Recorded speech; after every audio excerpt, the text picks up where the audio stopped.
نحمدہ ونصلی ونسلم علی رسولہ الکریم اما بعد فاعوذ باللہ السمیع العلیم من الشیطان الرجیم بسم اللہ الرحمن الرحیم۔ معزز ناظرین گرامی، السلام علیکم ورحمۃ اللہ وبرکاتہ۔ حضور پرنور صلی اللہ علیہ وآلہ وسلم کی یہ حدیث طیبہ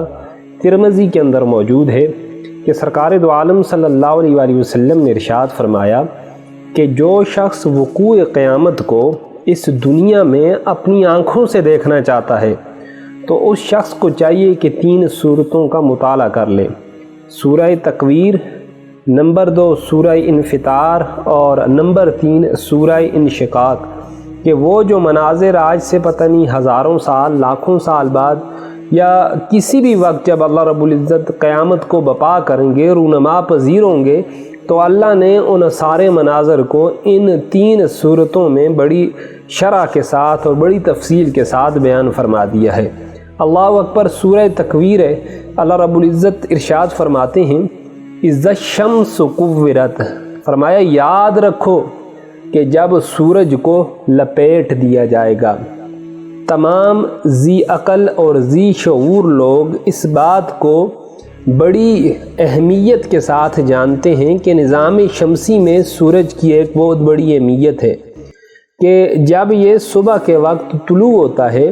تو اس کی جو آفتابی کرنیں ہیں وہ آنن فانن، یہ دنیا جو گٹا ٹوپ اندھیروں میں اس کے اندر ہر طرف اندھیرے ہی اندھیرے چھائے ہوتے ہیں، آنن فانن سورج کی کرنوں سے یہ ساری دنیا منور ہو جاتی ہے۔ لیکن وقوع قیامت کے وقت کیا ہوگا کہ اس کی نور افشانی کرنے والی کرنوں کو اس کے گرد لپیٹ دیا جائے گا اور اس کی جو تیز رفتار شعاعیں ہیں ان کو زنجیروں میں باندھ دیا جائے گا۔ اذا الشمس کورت، اور اندازہ کریں کہ جب سورج کی کرنیں اس زمین کو منور نہیں کریں گی تو اس وقت جو اندھیرا چھائے گا وہ کتنا گٹا ٹوپ ہوگا کہ اس کا تصور کرنا ہی انسان کے رونگٹے کھڑے کر دیتا ہے۔ دوسری نشانی بیان فرمائی وَإِذَا النُّجُومُ انقَدَرَتْ، فرمایا جب یہ ستارے بکھر جائیں گے، جس طرح آسمان سے بارش ہوتی ہے تو اس طرح آسمان سے بارش کی صورت میں اللہ رب العزت ان ستاروں کو بکھیر کے رکھ دیں گے۔ اب اللہ رب العزت نے ایک قانون کشش رکھا ہے کہ جس کی وجہ سے ہر ستارہ اپنے مقام پر اور ہر سیارہ اپنے مدار پر کھڑا ہے، وہ گرتا نہیں ہے۔ لیکن جب اللہ اس نظام کو تباہ کرنا چاہیں گے تو یہ قانون کشش ختم کر دیا جائے گا، اور جب یہ قانون کشش ختم ہو جائے گا تو یہ جتنی بھی ستارے ہیں، یہ جتنی بھی سیارے ہیں، یہ سارے تباہ و برباد ہو جائیں گے۔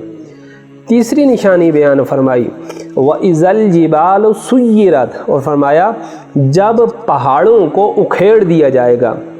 حالانکہ یہ پہاڑ زمین کی میخیں ہیں، اللہ نے جب اس زمین کو قائم کیا تو اس زمین کے اندر زلزلہ تھا تو اللہ نے اس زمین کے اوپر پہاڑوں کو رکھ دیا، تو پہاڑوں کے رکھنے کی وجہ سے اس زمین کا زلزلہ ختم ہو گیا۔ لیکن کل جب قیامت بپا ہوگی تو یہ پہاڑ فضا میں اس طرح اڑے ہوں گے جس طرح گرد و غبار اڑتا ہے۔ چوتھے نمبر کے اوپر ارشاد فرمایا وَإِذَا الْعِشَارُ عُطِّلَتْ، اور جب 10 ماہ کی حاملہ اونٹنیاں چھٹی پھریں گی۔ عربوں کے اندر وہ تو ہر چیز کو ہی محبوب رکھتے تھے، لیکن وہ اونٹنی جس کی حمل کی مدت 10 ماہ ہو چکی ہو اور اس کے ہاں بچہ پیدا ہونے والا ہو تو وہ عربوں کے ہاں بڑا عزیز مال سمجھا جایا کرتا تھا۔ لیکن کل جب وقوع قیامت ہوگا تو کسی کو اپنے اس قیمتی مال کی بھی پرواہ نہیں ہوگی، کوئی ان اونٹنیوں کو چرانے والا نہیں ہوگا، کوئی ان اونٹنیوں کا دودھ دونے والا نہیں ہوگا، کوئی ان کے اوپر ملکیت کا دعویٰ کرنے والا نہیں ہوگا۔ یہ اونٹنیاں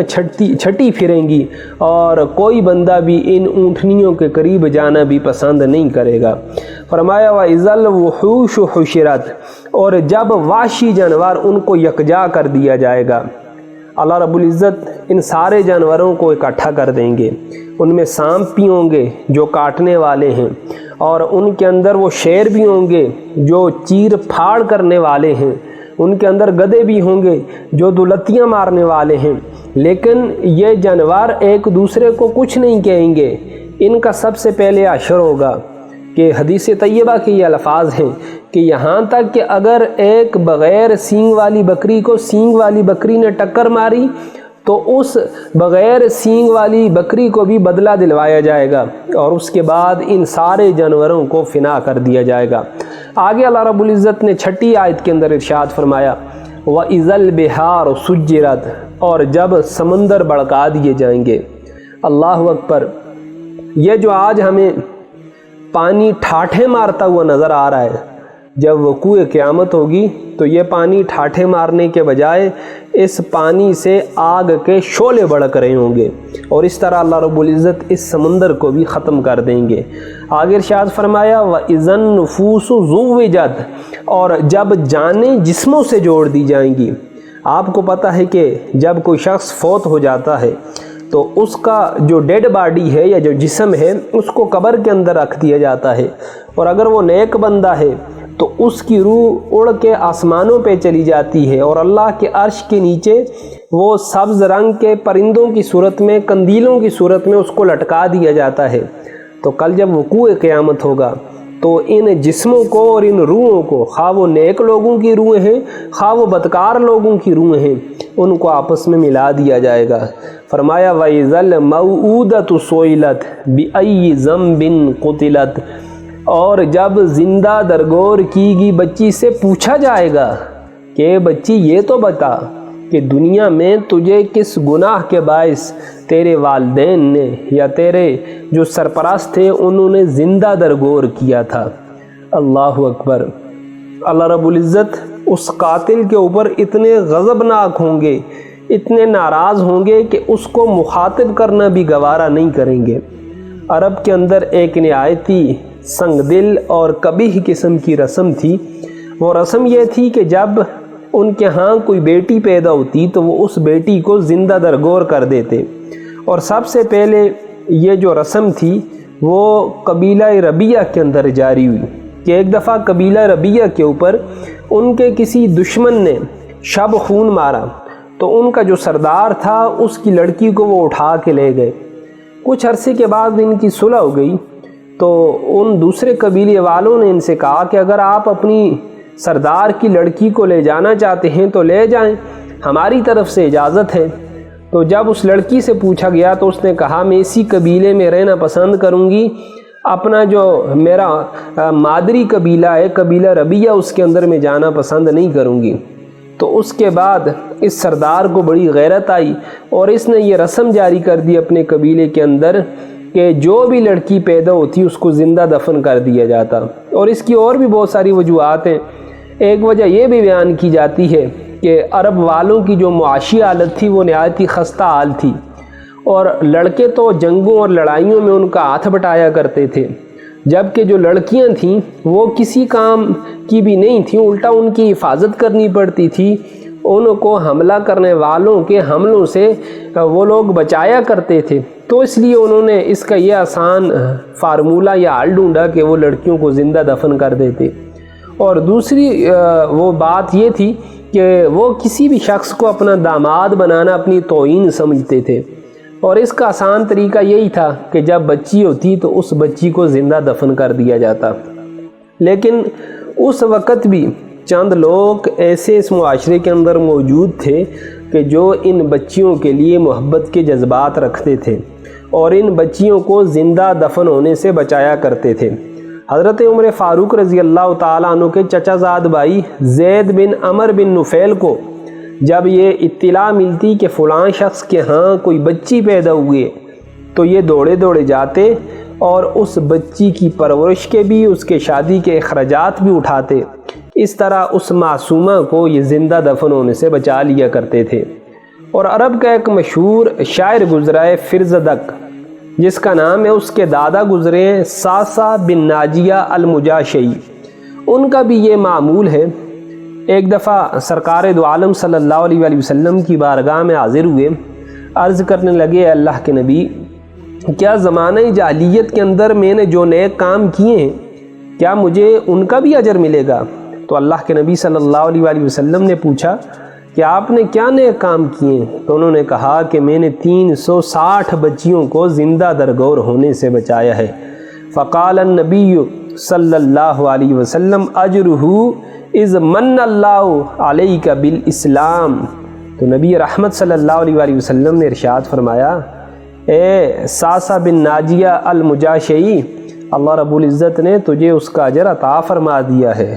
کہ اللہ نے تجھے اسلام لانے کی توفیق بخشی ہے اور تیرے سینے کو ایمان کے نور سے منور فرما دیا ہے۔ اللہ اکبر۔ آج لوگ 8 اپریل کو ایک دن مناتے ہیں جس کو خواتین کا عالمی دن کہا جاتا ہے، اور اس میں خواتین جو ہے میرا جسم میری مرضی جیسے وہ جو حیا سوز نعروں کو وہ پروموٹ کر رہی ہیں اور بتا رہی ہیں کہ اسلام کے اندر جو ہے ہمارے کوئی بھی حقوق نہیں ہیں، اور یہ نعرے دیے جا رہے ہیں کہ مرد کو مرد کے ساتھ اور عورت کو عورت کے ساتھ وہ تعلقات استوار کرنے کی اجازت دی جائے۔ حالانکہ حضرت لوط علیہ السلام کی قوم کو جو اللہ نے ہلاک کیا تھا وہ اس عمل بد کی وجہ سے ہلاک کیا تھا۔ حضرت جبریل امین کو اللہ رب العزت نے بھیجا اور انہوں نے قوم لوط کی بستیوں کو اپنے پروں کے اوپر اٹھایا اور آسمان سے جا کے ان بستیوں کو نیچے اوندے منہ جو ہے وہ پھینک دیا، اور اس طرح یہ قوم لوط ساری کی ساری جو ہے وہ ہلاک ہو گئی تھی۔ اب اللہ نے اور اللہ کے رسول نے اور اسلام نے عورت کو مقام کیا دیا ہے، ذرا آقا علیہ السلام کے ارشادات ملاحظہ فرمائیے، اور وہ عورت اپنی قسمت کے اوپر ناز کرے کہ جو پہلے معاشرے کے لیے والدین کے لیے باعث ننگوار تھی، اللہ کے نبی نے اس کو اس کے گھر والوں کے لیے رحمت قرار دیا۔ بخاری اور مسلم کی یہ حدیث طیبہ فرمایا، من ابتلیٰ من هذه البنات بشیء فاحسن الیہن کن لہ سترا من النار۔ حضور فرماتے ہیں کہ جو شخص بچیوں کا باپ بننے سے آزمایا گیا اور اس نے اپنی بچیوں کے ساتھ اچھا سلوک کیا، ان کی اچھی تربیت کی، تو یہ جو بچیاں ہیں کل قیامت والے دن آتش جہنم سے اپنے باپ کے لیے پردہ بن جائیں گی، کہ جہنم کے درمیان اور اس شخص کے درمیان ایک پردہ آ جائے گا، اور وہ پردہ ان بچیوں کا ہوگا جس کی اس والد نے اچھی تعلیم و تربیت کی تھی۔ اس طرح یہ شخص جہنم کی آگ میں جانے سے بچ جائے گا۔ اور دوسری حدیث طیبہ جو امام مسلم رحمۃ اللہ تعالی علیہ نے بیان فرمائی ہے کہ حضور پر نور صلی اللہ علیہ وآلہ وسلم نے ارشاد فرمایا کہ جس نے 2 لڑکیوں کی پرورش کی یہاں تک کہ وہ لڑکیاں بالغ ہو گئیں، تو قیامت کے دن میں اور وہ اس طرح کھڑے ہوں گے کہ حضور پاک صلی اللہ علیہ وآلہ وسلم نے اپنی انگلیوں کو ملا دیا کہ جو نبی کریم کا قرب چاہتا ہے اور اس نے اپنی 2 لڑکیوں کی اچھی پرورش کی بالغ ہونے تک، ان کی تعلیم و تربیت کا خیال رکھا، تو وہ کل جس مقام میں پیارے مصطفیٰ ہوں گے اس مقام میں وہ مصطفیٰ کریم صلی اللہ علیہ وآلہ وسلم کے ساتھ وہ باپ خوش قسمت کھڑا ہوگا۔ اور ابو داؤد شریف کی حدیث طیبہ حضور فرماتے ہیں، من کانت لہو انسا، جس کی ایک بچی ہو اور وہ اس کو زندہ درگور بھی نہ کرے اور اس کی توہین بھی نہ کرے اور بیٹے پر اس کو فوقیت بھی نہ دے، یعنی اسلام نے برابر کے حقوق دے دیے کہ بیٹے پر کسی بھی وجہ سے اس کو فوقیت بھی نہ دے، تو اس امر کے بدلے میں اللہ رب العزت ادخلہ اللہ الجنہ، اس بندہ مومن کو، اس باپ کو جنت میں داخل فرما دیں گے۔ اور اسی طرح ایک اور حدیث طیبہ، ان النبی صلی اللہ علیہ وآلہ وسلم قال لسراقۃ بن جوش الا ادلک علی اعظم الصدقہ، حضور پر نور صلی اللہ علیہ وآلہ وسلم نے سراقہ بن جوش سے فرمایا، اے سراقہ، کیا میں تمہیں سب سے بڑے صدقے سے آگاہ نہ کروں؟ یعنی صدقات و خیرات ہم اللہ رب العزت کی بارگاہ میں دیتے رہتے ہیں، لیکن حضور نے فرمایا سب سے بڑا صدقہ، سب سے افضل ترین کام کہ جس کا اجر اللہ رب العزت کے ہاں بہت بڑا ہے۔ تو حضور پر نور صلی اللہ علیہ وآلہ وسلم سے حضرت سراقہ نے عرض کی، اللہ کے نبی بتائیے سب سے بڑا صدقہ کون سا ہے؟ تو اللہ کے نبی نے ارشاد فرمایا، تیری وہ بیٹی جو طلاق پا کر یا بیوہ ہو کر تیرے پاس پلٹ آئے اور تیرے سوا اس کا کوئی کمانے والا نہ ہو، تو اس کی کفالت کرے، اس کے اوپر تو جتنا بھی خرچہ کرے گا وہ تیرے نزدیک، اللہ رب العزت کے نزدیک وہ سب سے بڑا صدقہ ہوگا جو تو نے اللہ کے راستے میں دیا ہے۔ تو یہ تو بیٹی کا مقام ہے جو اللہ کے نبی صلی اللہ علیہ وآلہ وسلم نے بیان فرمائے ہے۔ تو اللہ ہمیں بھی ایسی عقل عطا فرمائے، اللہ ہمیں بھی ایسی سوچ عطا فرمائے، اللہ ہمیں بھی ایسی تعلیم عطا فرمائے، قرآن کا فہم عطا فرمائے کہ اللہ اور اللہ کے نبی نے بیٹیوں کو کتنا مقام عطا فرمایا ہے، اور جو مقام اللہ اور اللہ کے نبی نے عطا فرما دیا، قیامت تک روئے زمین کے اوپر دنیا کا کوئی قانون، دنیا کی کوئی حکومت بھی ایسا مقام کسی بیٹی کو، کسی ماں کو، کسی بہن کو عطا نہیں کر سکتی۔ تو اگر یہی بیٹی ماں کے روپ میں ہے تو اس کے پاؤں تلے اللہ رب العزت نے جنت رکھی ہے، یہی بیٹی کے روپ میں ہے تو اپنے باپ کے لیے یہ جہنم کی آگ سے آڑ بن رہی ہے، یہی اگر بیٹی بیوی کے روپ میں ہے تو اپنے خاوند کے لیے وہ ٹھنڈی چھاؤں بن رہی ہے۔ تو اللہ پاک ہمیں بھی بیٹیوں کے حقوق سمجھنے کی اور بیٹیوں کو بھی قرآن و سنت سمجھنے کی اور اس کے مطابق عمل کرنے کی توفیق عطا فرمائے۔ وما علینا الا البلاغ المبین۔